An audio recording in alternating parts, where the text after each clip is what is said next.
Hey guys, I'm Stephanie, and this is Steph Stove, and today we're making pumpkin bread. Now, I just finished the recipe and just took it out, but I wanted to share with you because pumpkin bread is one of those things that just screams fall. It's warm, it's cozy, it's perfectly spiced, it's just delicious. Super easy to make. Now, this recipe is my mom's recipe, and she made it my entire childhood. It's amazing. And I've been making it my entire adult life. However, I perfected her recipe just a little bit with a twist on a method that allows it to be moist, tender, and perfect every single time. Let me show you how I did it. All right, guys, let's get our amazing pumpkin bread put together. Now, we're gonna do this in just a medium-sized bowl here. You don't need a hand mixer or anything, just this hand mixer is all that we're gonna need. So first thing we're gonna need is 2 eggs, and for our eggs, I'm gonna crack these separately. Just to the side. I'm gonna crack the second egg by itself just to be sure it's good. I don't like to do eggs and add them together because you just never know and you don't want to mess up your recipe. All right, now for our eggs, we need to whisk them together first. All right, got our eggs whisked in. Very important. This is my mom's recipe, and it makes the perfect pumpkin bread. As kids growing up, we knew when it was getting fall time officially because my mom broke out the pumpkin bread recipe. Just delicious. All right, to our 2 beaten eggs, we're gonna add half of a cup of granulated sugar. Whisk this around. Then we're gonna add half of a cup, make sure it's packed so it should come out like this, of brown sugar. Then you're gonna whisk just until your sugars dissolve into your eggs. So give those a whisk really quickly. All right, we look like we're nice and combined now. And then we're gonna add to this half of a cup of vegetable oil. Now make sure when you're measuring vegetable oil that you do this in a liquid measure, not in a dry measure. All right, let's mix that together. After each one, give it a good mix because you want to be sure it's well combined. It's very important. All right, look at that nice consistency we have there. Just what we're looking for. Okay, so I'm going to set this somewhat to the side here because for our dry mixture, I'm going to be sifting these. Now, our mixture here is nice and combined. Let it sit just for a second. And then you're going to need to add some pumpkin to this. Now, when you're adding pumpkin to it, be sure that you're doing 100% pure pumpkin. Sometimes, very often, when you're purchasing pumpkin in the store, if you're not paying attention, pumpkin pie filling is right next to pumpkin puree. So make sure that you're getting the right one. I know we all get busy, but it will not turn out the same. So you're going to use 1 15-ounce can of pumpkin puree. Scrape those sides down really good to get all that pumpkin because it will be well packed in there. All right. Give this a little stir to incorporate it. All right, and now for our sifter. And my sifter is old. I've had it forever. You can still get this kind, and I'll show you a link. I think it works amazing. So it's kind of one of those things, if the old model isn't broke, don't fix it. So to this, we are going to add 1.5 cups of all-purpose flour to our sifter. Now if a little bit falls in, that's okay. And then to our sifter, we're going to add our spice mix here. I call it our spice mix or added.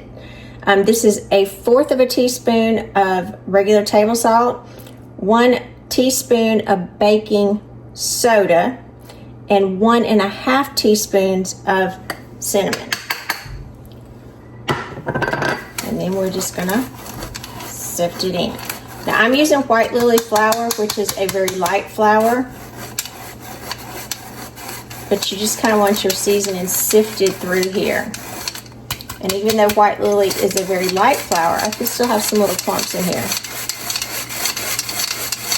That little sound reminds me of my granny. See, I've got little dried spots there. Let's see if I can get some of them out. Break them through. Because my granny sifted her flour constantly. She had a little sifter just like this. And so when I got older, that's the one I actually wanted hers, but I didn't get it. So I went and got one that looked just like it. And it still reminds me of her. May not be hers, but it's just like hers. All right, now we're just going to carefully blend to combine. And again, you don't have to use any extra tools with this. This is a sweetbread, and it's just so good. And you don't have to have it in the fall. I know we think of pumpkin bread in the fall, but you don't have to have it. You can have it all year round. I know when my daughter was at home before she got married, she loved this, especially, you know, if we had a day off or something like that. She didn't have to go to school. She always wanted to make it. So early Saturday morning, I would get up and make it. So when she woke up, that smell would be all through the house. She loved it. All right, I'm gonna set that to the side. Now, I've got my loaf pan over here, and I'm looking for my brush. I'm going to use my cake goop to flour and, well, to grease my pan, but you know, this has flour in it as well. And if you've followed for my cake goop recipes, you know this is amazing. Great stuff here.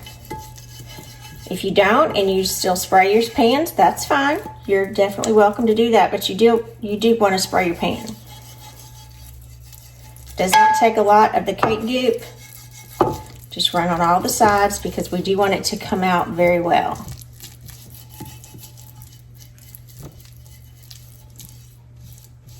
Get a thin layer. Looks like we've got it well combined.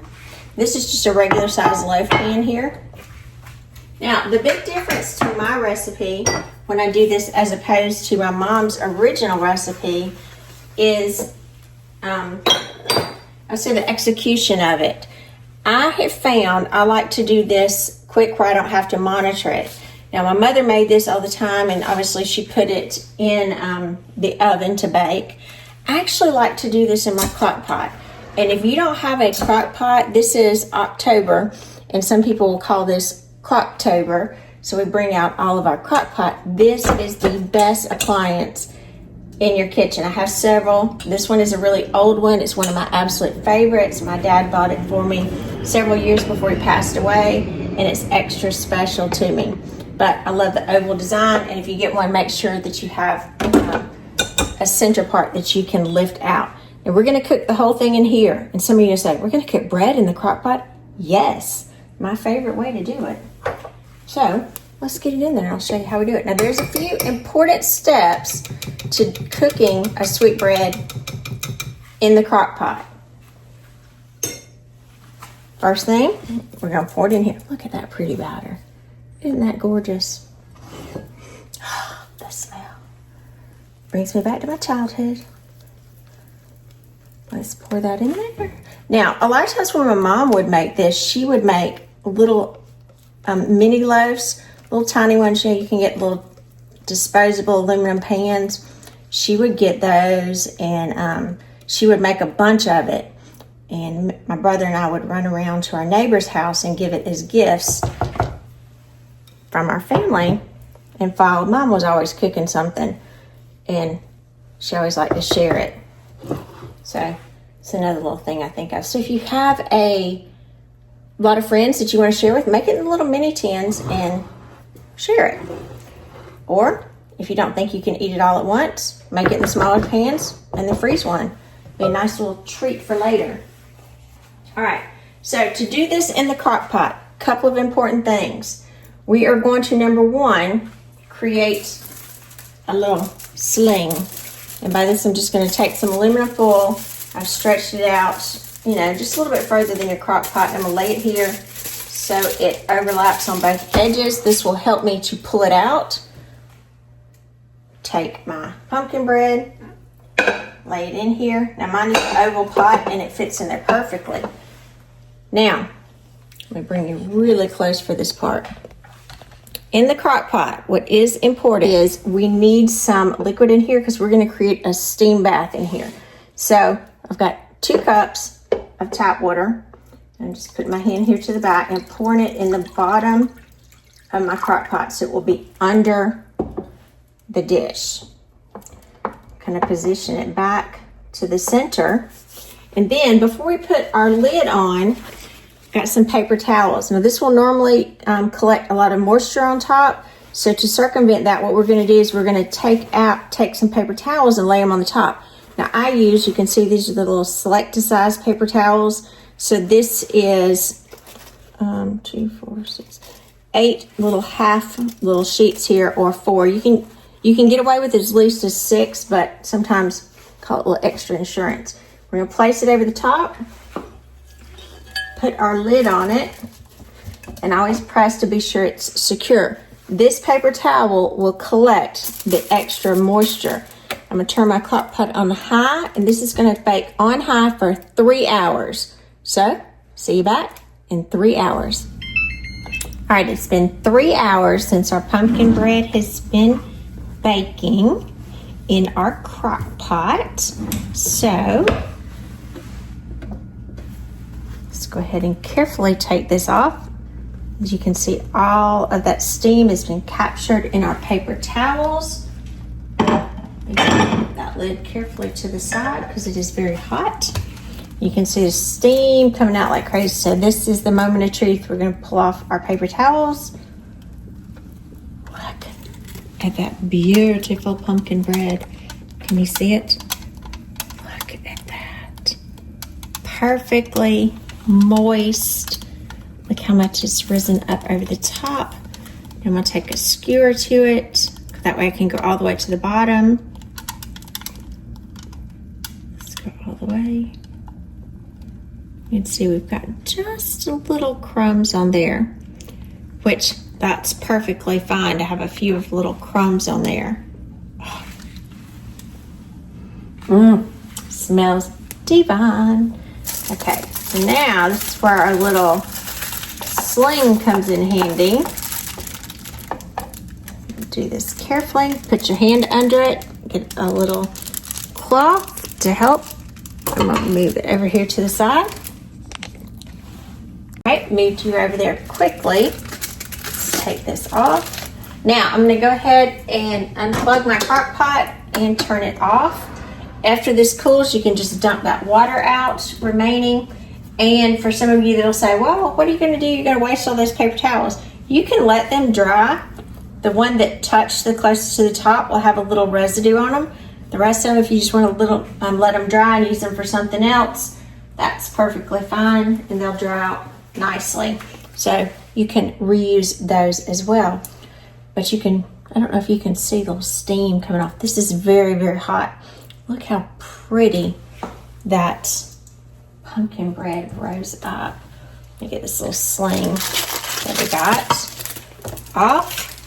And you can keep this and reuse this as well if you choose to. So you can definitely recycle these. But this is very hot now, so you do want it on a little cooling rack. I've got it on a little raised trivet here, so it'll be nice and raised up. You will still have a very soft top here, just as pretty as it can be. We do need to let it cool before we slice it because it is super, super hot right now. So we're gonna wait about 10-15 minutes, and then we're gonna slice it and dig into these wonderful pumpkin bread. Look at the steam coming out. It is so hot right now, but just beautiful. Be back in a few minutes. All right, guys, our pumpkin bread has been cooling for about 15 minutes. So I'm going to take it out of the pan and put it on my cake plate here, and we're going to slice it up. Now, it is a little warm, so I'm going to kind of try to hold it with this one. I'm use my hand to brace because it should come out because of that cake goop. Look at that. Look how easy that was. Whew, it's warm. Look at that. Beautiful piece. Big old fat lovely pumpkin bread. Yum, yum, yum. Now let's go ahead and slice off a piece of this end piece. Right here. Look at this. Slice it. Oh, it's going in so well. Just sliding in like butter. There it goes. Look at that beautiful pumpkin bread. Tender, moist, just yummy. I'm Stephanie, and this has been Steph's Stove, where today we make my mom's pumpkin bread recipe with a little twist. Look at that. Look how moist and tender it is. Just, smells divine. Look at that on the inside. Isn't that beautiful?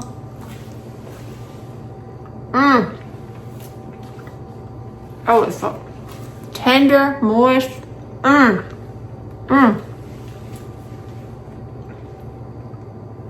Perfectly spiced. And if you like a little extra cinnamon, put a little extra in. It's your bread. Do it the way you like. But I will say, if you've ever had pumpkin bread that's dry, this is not it. This is moist, tender, and yummy. Perfect every single time. I do hope you try this crock pot method. If you don't have a crock pot, you can absolutely bake it in the oven, 350 degrees, about 45 minutes to an hour. Just check it and it will be fine. The crock pot method will be the most moist and tender, and I guarantee once you try it, this will be your go-to method. So remember, I'm Stephanie. This has been Steph's Stove. Give us a thumbs up. Click that subscribe button for more great content like this. Steph's Stove, we're making memories one dish at a time. Thanks for watching, guys. Have a wonderful day.